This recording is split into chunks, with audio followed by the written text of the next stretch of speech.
আমরা স্পষ্ট ভাষায় জানিয়ে দিতে চাই, মান সাব্বা নাবিয়্যান ফাকতুলুহু, যারা আল্লাহর রাসূলকে গালি দিবে তাদের বদলা হচ্ছে তাদের গর্দান উড়াই দিতে হবে।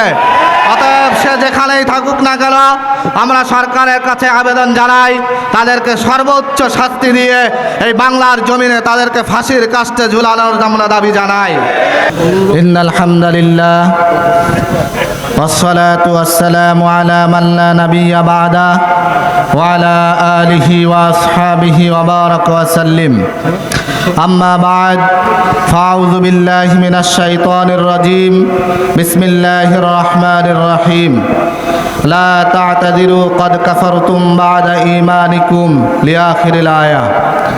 খুলনা জেলা ইমাম পরিষদ কর্তৃক আয়োজিত পবিত্র মাহে রমজানের পবিত্রতা রক্ষা এবং নাস্তিক মুরতাদদের ফাঁসির দাবিতে আয়োজিত এই ঐতিহাসিক জনসভায় উপস্থিত আছেন খুলনা জেলা ইমাম পরিষদের সম্মানিত সভাপতি হাজারো আলেমের উস্তাদ হযরত মাওলানা মোহাম্মদ সালেহ সহ ইমাম পরিষদের অন্যান্য নেতৃবৃন্দ এবং সামনে উপস্থিত প্রিয় তাওহীদি জনতা। মাহে রমজান আগত, আমরা মাহে রমজানকে স্বাগত জানাই। তো মাহে রমজানের পবিত্রতা রক্ষা করা আমাদের ইমানের দায়িত্ব।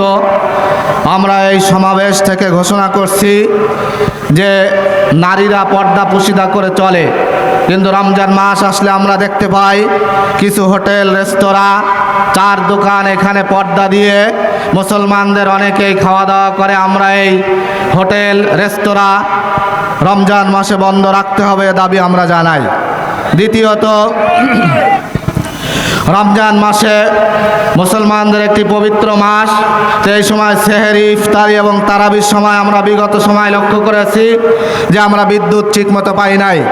অতএব আমরা দাবি জানাই সংশ্লিষ্ট কর্তৃপক্ষ যেন রমজান মাসে সেহরি, তারাবি এবং ইফতারির সুবিধার্থে এই সময়ে কোনো বিদ্যুতের ঘাটতি তারা না রাখে। আর রাখাল রাহা সহ যে সমস্ত গং আল্লাহর নবী সাল্লাল্লাহু আলাইহি ওয়াসাল্লাম নিয়ে কটূক্তি করেছেন তাদেরকে আমরা ফাঁসির দাবি জানাই। আল্লাহ রাব্বুল আলামিন তাদের ব্যাপারে বলেছেন, লা তা'তাযিরু ক্বাদ কাফারতুম বা'দা ঈমানিকুম। যদিও তার নামে সাজ্জাদুর রহমান, সৈয়দ গালিব ইত্যাদি ইত্যাদি মুসলমান, তাদের নাম মুসলমানদের বংশে তারা জন্মগ্রহণ করেছে, কিন্তু তাদের কোনো ওজর পেশ করা হবে না। লা তা'তাযিরু ক্বাদ কাফারতুম বা'দা ঈমানিকুম, তারা ঈমান আনার পরেও তারা কুফরি করেছে, অতএব তাদের কোনো ছাড় দেওয়া যাবে না।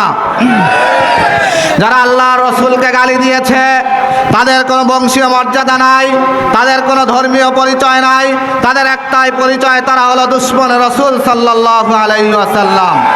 অতএব আমরা স্পষ্ট ভাষায় জানিয়ে দিতে চাই, মান সাব্বা নাবিয়্যান ফাকতুলুহু, যারা আল্লাহর রাসূলকে গালি দিবে তাদের বদলা হচ্ছে তাদের গর্দান উড়াই দিতে হবে।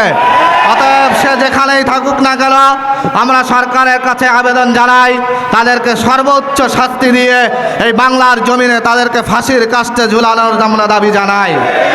আগামী দিনে খুলনা জেলা ইমাম পরিষদ যে কর্মসূচি দিবেন সেই কর্মসূচিতে আমরা ময়দানে থেকে বাস্তবায়ন করব, এই আশাবাদ ব্যক্ত করে আমি আমার সংক্ষিপ্ত বক্তব্য এখানে শেষ করব।